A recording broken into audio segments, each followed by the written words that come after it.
श्रीबालाकवचं रुद्रयामले श्रीपार्वती उवाच देवदेव महादेव शङ्करप्राणवल्लभ कवचं श्रोतुमिच्छामि बालाय वद मे प्रभो। श्रीमहेश्वर उवाच श्रीबालका कवचं देवी महाप्राणादिकं परं वक्ष्यामि सावधानात्वं शृणुष्वावहिता प्रिये। अथ ध्यानम् अरुणकिरणजालैः रञ्जिताशावकाशा विद्रुतजपवटीका पुस्तका भीतिहस्ता इतरकरवराढ्या फुल्लकह्यारसंस्था निवसतु हृदि बाला नित्यकल्याणशीला। अथ कवचं वाग्भवः पातु शिरसि कामराजस्तथा हृदि शक्तिबीजं सदा पातु नाभो गुह्ये च पादयोः।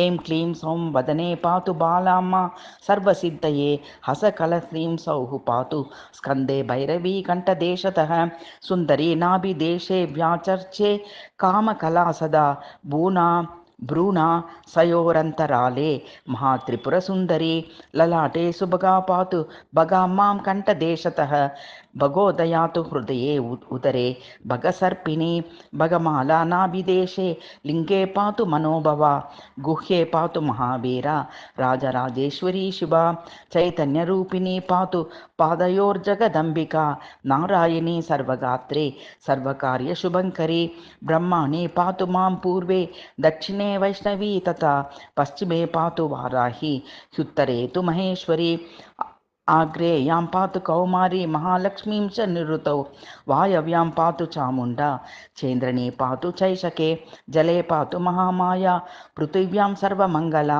आकाशे पातु वरदा सर्वतो भुवनेश्वरी।